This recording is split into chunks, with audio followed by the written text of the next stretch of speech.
দেখো, স্বয়ং রাধা কৃষ্ণরা কত রকম লীলা করেছিল জানো কি তোমরা?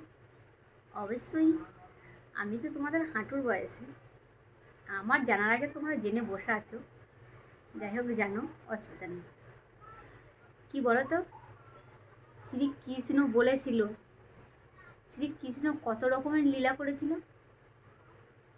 108টা মনে হয় তার নামই ছিল। কত রকমের লীলা করেছিল, সেই শ্রীকৃষ্ণ লীলা করে গেছে বলে আর আজও আজও সেই প্রেম লীলা ছেলেমেয়েরা মত্তহারা হয়ে গেছে, প্রেম লীলায় পাগল হয়ে যাচ্ছে। শুধুমাত্র কার জন্য বলো তো? শ্রীকৃষ্ণ যদি না করতো তাহলে কি এই জগতের লোক প্রেম লীলাটা কি জানতো? জানতো না।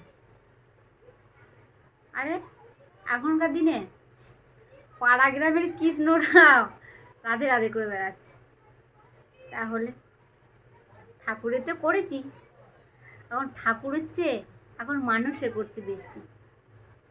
কৃষ্ণ লীলা, প্রেম লীলা, ভয়ঙ্কর লীলা, সাঙ্গ লীলা। এখন শ্রীকৃষ্ণ করেছে প্রেম লীলা, আর এখন পাড়া গ্রামের কৃষ্ণরা কত রকমের লীলা করছে। ভাবনার চিন্তা করো, দেখো কোথায় ছিল আর কোথায় এলো। উথাল পাথাল, দিল দরিয়া ঢেউ হচ্ছে।